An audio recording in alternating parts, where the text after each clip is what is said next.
Hello and welcome to our Africa Cup of Nations show here on France 24. The hosts, Ivory Coast and Nigeria, will be playing each other for the continent's biggest prize on Sunday after another night of dramatic football this evening. Let's start with the hosts, Ivory Coast, who are through to the final on home turf after a remarkable roller coaster of a journey. They beat the Democratic Republic of Congo 1-0 this evening in their semi-final, thanks to a goal from Sebastian Haller in the 65th minute. His first goal at this tournament, and what a big one it was. For more, let's cross to James Vasina in Abidjan, where the party, I can imagine, is getting started. Ivory Coast are through to their 5th AFCON final. James, what a remarkable turnaround and a journey it's been for the Ivory Coast. They've really shown this evening that they are a restructured team. Yeah, they have. And as you said, the party has definitely started. Started from the moment Sebastian Haller, as you mentioned there, netted that winning goal. A goal that came absolutely beautiful. One just managed to lob the opposition's goalkeeper, not far from hitting the crossbar. Came as a surprise to see it actually go in. But to give you an idea of how it's been, well, I've had to pop my ears a couple of times, Selina, to be able to hear you coming out of that stadium. Normally, in these Africa Cup of Nations games, it's the drumming that we can hear from many fans. Well, this time tonight, that was pretty much drowned out by all the chants that there were from the home crowds. The home crowds absolutely wild all throughout, supporting the team throughout this game. A team that was definitely on top, produced a really, really nice display tonight in Abidjan. And, well, it paid off, and supporters are obviously happy because what a journey it's been. We're going to have time to go over the journey that the host nation has gone through in these last few weeks. To say that they were on the brink of elimination just 2 weeks ago, and now they're up to face Nigeria in the final. Nigeria, one of the favourites, who actually does manage to hold on to a place in the last game, in the final to come. But yes, tonight it was pretty incredible to see those scenes, and just it was a really, really, really loud stadium behind us throughout the game, and fans, yes, are ecstatic. They're getting into the final, which seemed unbelievable for them just a few weeks ago.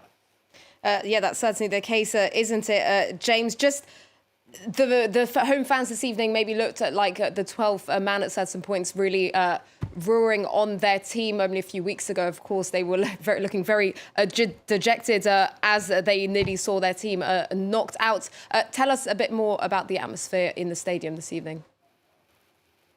Well, it's absolutely incredible just to think that it's the supporters. We heard from the team yesterday. The support from the fans has been able to give them this extra boost, and you can see it on the pitch. You can see it on the pitch because today we saw a much more composed team.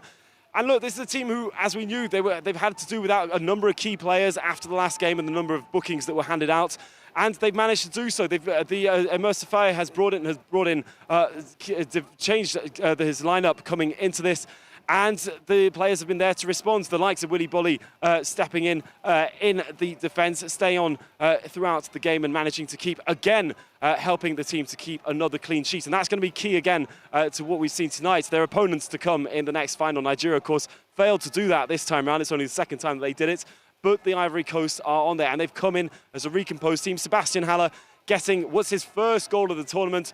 Definitely the right time, obviously, for him, as you can imagine. The celebrations for him will be huge because we've been waiting to see him. This time tonight, we've been able to see him much more on the pitch as we had done in the last one. Gradually, he's been getting back into the game, and I think it's going to be brilliant for the Ivory Coast, for the Elephants, to have him back to play up against, of course, that strong Nigerian defence that we've seen. But a defence that we've also seen is able to be beaten, as South Africa managed to do so tonight repeatedly, even though they had a number of scares and only came off that one goal for either side there. But it's a rejuvenated team that we've been seeing go throughout. And I think it's been incredible to see Emmersifier step in, taking in this role as interim manager, and obviously has the whole pressure to be able to deliver from that, and he's been able to do it. I think reaching the semi-finals was one thing, but reaching the final seemed incredible, and you've got to take your hat off to what he's been able to achieve over the last few weeks.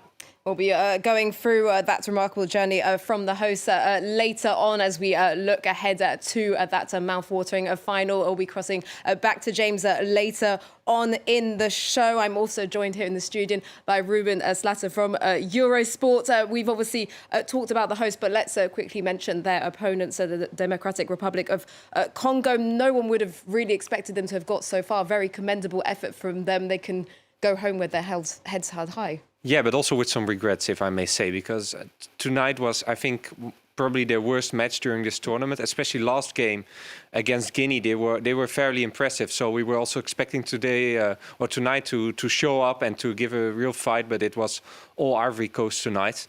Maybe it's also just that Ivory Coast has a better team than the DRC. It could be, but I think that for them also this was a chance of a lifetime to go into a final for this generation of players. So yeah, I think there will be some regrets, but looking back, yeah, they can be proud of being in the semis, of course. Well, I don't think many people would have put them there. A remarkable achievement for the Democratic Republic of Congo. Let's move on to the second semi-final of this evening. The Ivory Coast will be joined by Nigeria in that final, who are in their first AFCON final since 2013 after riding out the storm in a very dramatic semi-final. The Super Eagles triumphed 4-2 in a penalty shootout after the game ended 1 apiece after extra time. William Troost Ekong put Nigeria ahead in the second half from the penalty spot, and they fought well that they booked their spot in the final with a second goal by Victor Osimhen, but his effort was ruled out by the referee. Instead, the referee awarded a penalty to South Africa for a foul committed in the build-up. Tebeko Mokoena converted that from the spot in the 90th minute to send the game into extra time, which saw South Africa go down to 10 men, and that ended goalless. Nigeria winning on the penalty shootout to see themselves through to their 8th AFCON final. Ruben, after a slow first half, we had another very dramatic match that I think we'll remember for a while. Yeah, there was a lot of things happening. To be fair, I also liked the first half, but more from a South African point of view. They really played well in that first half, and they will maybe have their regrets also for that one. It made me think a lot about the game against Mali they had, where they were also dominant in the first half, but couldn't score and then lost in the second. The only difference now was, of course, that they managed to equalize because of that penalty that was awarded after the 2-0 for Nigeria. So that was, yeah, an amazing situation. Of course, you don't see it that often, but it was the right decision from VAR. So nothing to complain about. And then, of course, we had the extra time. But even before extra time, in the stoppage time, South Africa still had 2 huge opportunities. So maybe that was the moment to jump in, because you saw that Nigeria, that was the only moment in the game that they were really on the back of their feet and that they could capitalize and qualify straight away. Afterwards, it became a more tight game again with chances for both teams. I think they both could have won.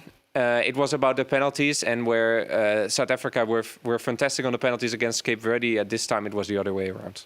Yep, as you were saying there, penalties weren't the only story this evening. That was really only half of the story. We did see VAR at the front fort of the action. We saw Nigeria go from what they thought were 2-0 ahead to then 1-1. But as you said, the right call in the end, despite the dramatic. Yeah, I was quite surprised, to be honest, that he didn't give the penalty in the first at the first moment, because it seemed quite a stonewall penalty in my opinion. Also later on, he gave that red card to the South African defender. For me, that was also at least a foul, and then you can discuss if it's a penalty or not. But okay, he didn't even whistle the Egyptian referee. But okay, in the end, that's what VAR is for. These were 100% mistakes. So yeah, he came back to his mistakes and turned them into the right decision. So yeah, that's what VAR is for. Until now, we have been saying it a few times that the refereeing during this tournament has been pretty good. Even especially if you compare to other AFCONs or even the recent European matches. So not so much to complain about. I think that there were some mistakes, but luckily there was VAR to repair it all.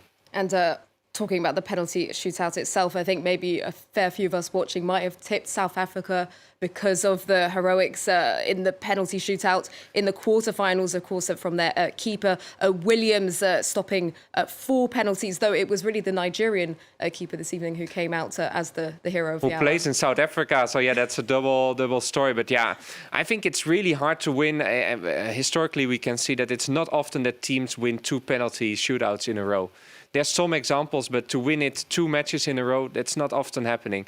And there's also a real difference. I think that Cape Verde players were so stressed when they had to take, and you can see that there are many Nigerian players with experience, and when they take, they were more composed, I would say. And there's the funny thing is that there's one player in the Nigerian team who is not happy to take a penalty, which is Victor Osimhen, and he was taking off. So yeah, if your superstar doesn't want to take a penalty, it also shows how difficult it is. And yeah, they made the right choices, good penalties, good goalkeeping. So yeah, it's a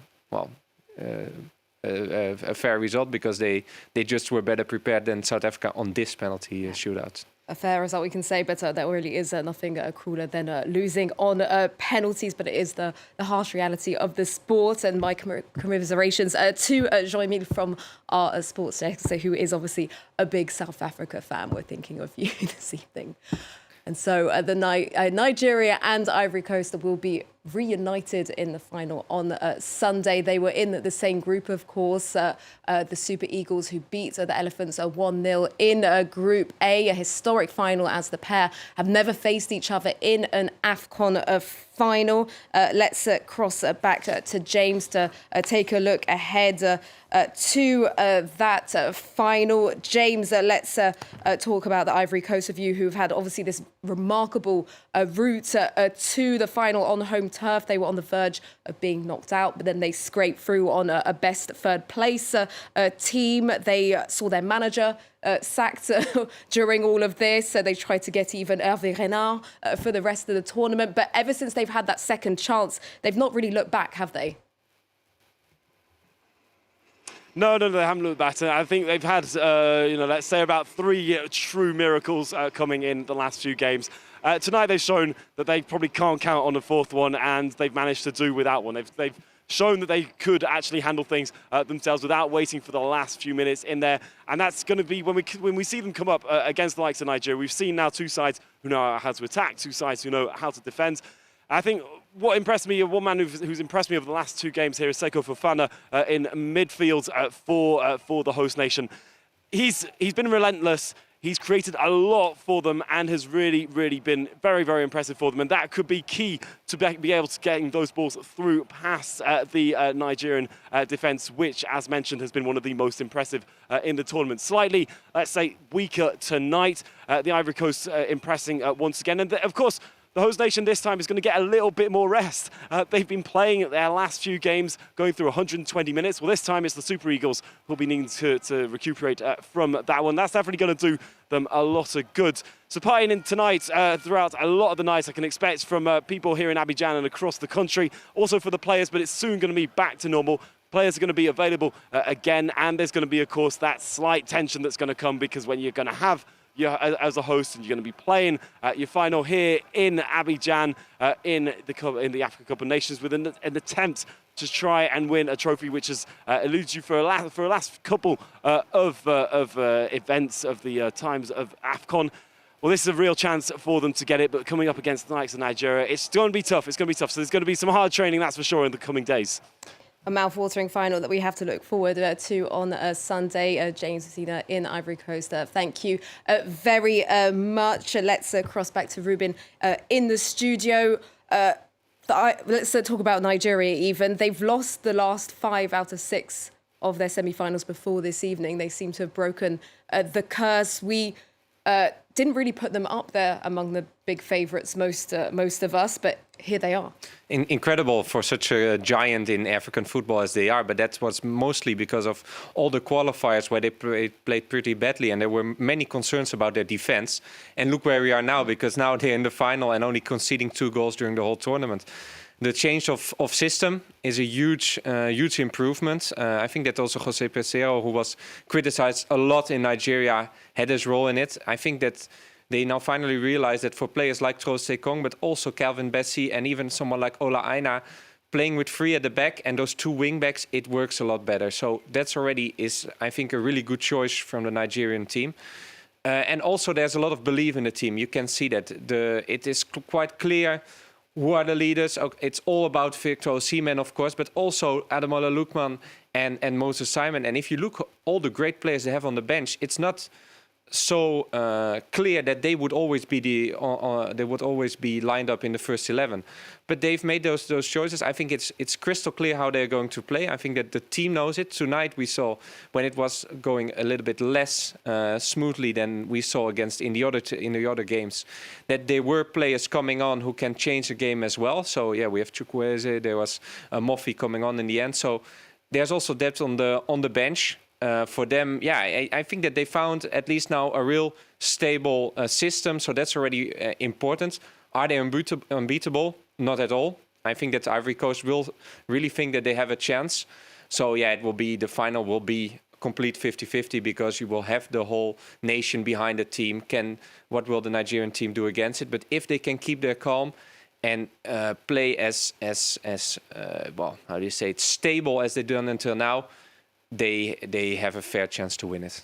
Well, everything to play for both teams, and a mouth-watering final to be looking forward to. That's all we've got time for this evening. Thank you to Ruben here in the studio with me in Paris, and thanks to James in Ivory Coast. And thank you for watching. Make sure to stay tuned to tune in. Even to our show after the final on Sunday evening, when we'll know who has been crowned champion of Africa. Goodbye for now.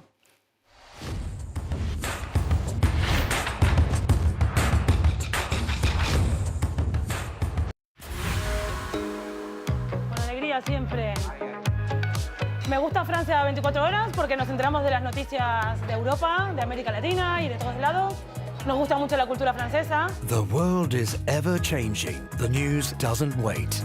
That's why at France 24, we'll always be there to help make sense of world events. For the best international coverage, 24 hours a day, no matter what, France 24 is with you everywhere, all the time. Liberté, égalité, actualité.